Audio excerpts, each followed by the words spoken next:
People-pleasing is a very common problem in leadership. In this video, we're going to define what people-pleasing actually is. We're going to be talking about the causes of people-pleasing, because if you don't understand what causes it, it's just going to get repeated over and over again. And then finally, we're going to talk about some solutions, how to stop finally people-pleasing and become a more effective leader. Hi, I'm Michael Seeley. I'm a high-performance coach for executives. And this video is for you if you are working in executive leadership and might just be challenged by some people-pleasing tendencies. Okay, to understand people-pleasing, we have to define exactly what it is. So a definition I like is putting your needs behind the needs of other people so that it diminishes your value and diminishes yourself and makes you feel bad, basically. So it's not just the behavior of putting yourself last or pleasing other people. It's the whole philosophy and belief behind it. There's some sort of a belief underneath all the behavior of people pleasing that you need to do this, that people's opinions are really valuable and that you must be liked. Not just be liked, but be liked by everybody. There's not a lot of flexibility for people being against your opinion. There's not room for natural conflict. There's sort of a rigidity in the belief that I must please people all the time. Okay, let's talk about the causes of people-pleasing, especially in leadership. Now, first of all, it's not too complicated. We don't have to necessarily psychoanalyze everyone here.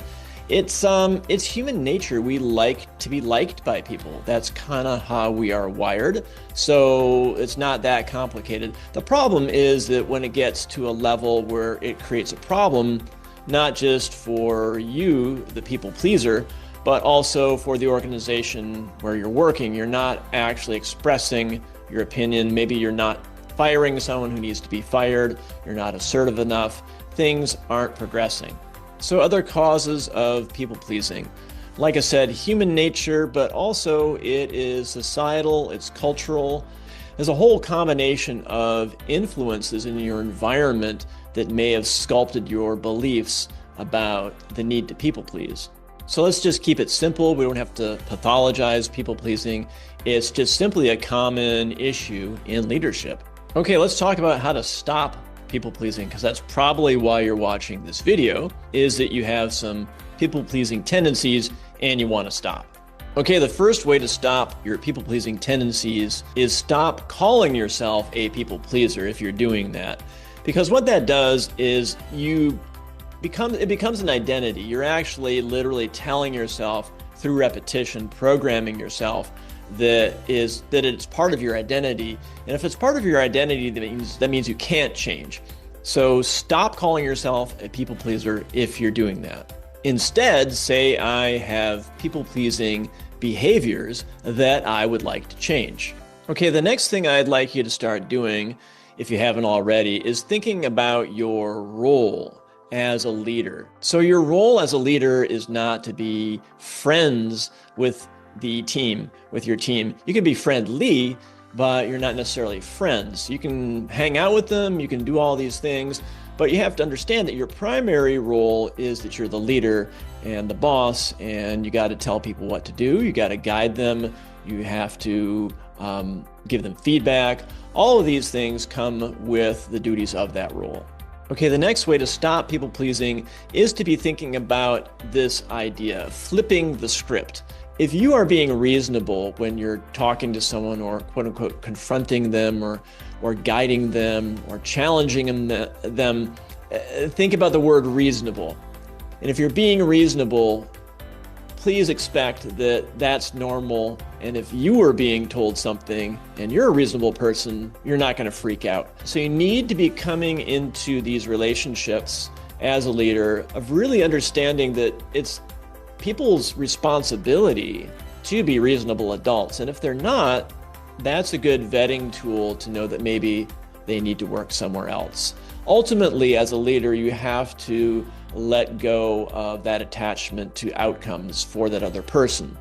They are really an adult in charge of their own behavior. So don't worry so much about their reactions. Don't worry so much about being liked. If you're being reasonable, people aren't going to freak out on you. And again, if they do, that's a great vetting tool to either give them some training or maybe let them go. Okay, another way to stop people pleasing, and this one's a little spicy, but I think it might be good for you to hear this. Think of people pleasing as being selfish. What I mean by this is that really you are people pleasing because you're insecure about yourself. You want to be liked. You want to, and it comes across as I really want, people to do well, and I really care about people, but yes, and more importantly, it's coming from a place of insecurity, of really needing to be liked, not just be liked in general, but be liked by everybody, right? So if one person out of 10 doesn't like me, oh my God, it's terrible. And I would say if 10 out of 10 people really like you, maybe there's a problem. Like maybe you're not pushing them hard enough, right? So that's why I want to get a little spicy with you, is you're being selfish by being a people pleaser, by engaging in these people pleasing behaviors, right? You're making it about you. And what you're actually doing is you're robbing that person of the ability to step up. You're not challenging them. You're not confronting them. You're not making them feel uncomfortable, because we know that growth happens with a little bit of discomfort. So don't keep those comments to yourself, right? Don't be afraid of quote unquote confrontation. It's just a conversation, right? And don't be selfish, because people need to hear your opinion, and people sometimes need to disagree with you.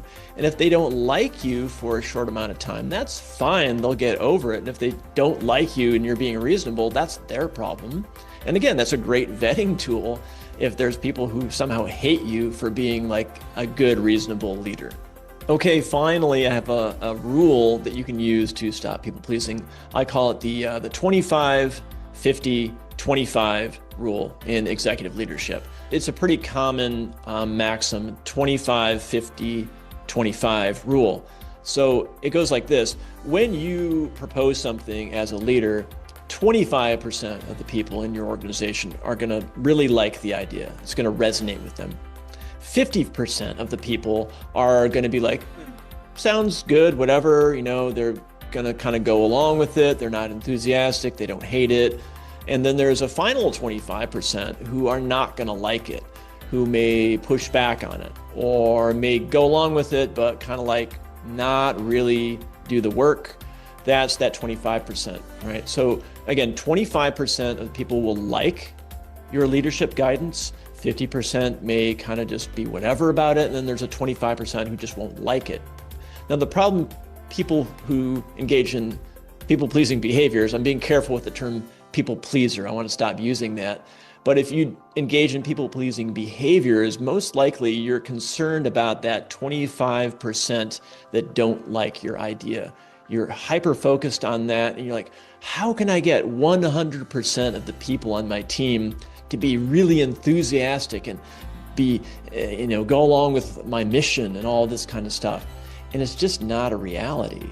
That is really the mistake of the philosophy of people-pleasing, is that 100% of the people have to like me 100% of the time, or like my idea, which gets translated into liking me, right?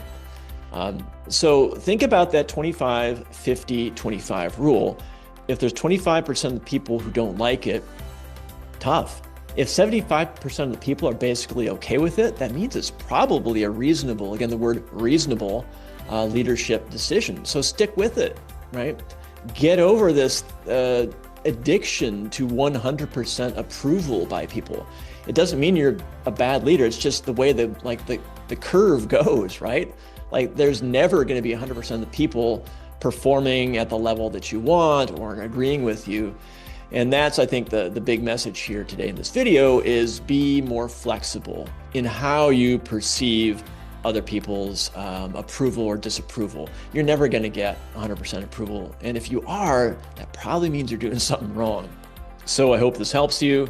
My name is Michael Seeley. I'm a high performance executive coach. So thanks for watching. And if you want to get even deeper, I have a free masterclass. There's a link in the description below. It's for business leaders, very serious business leaders only.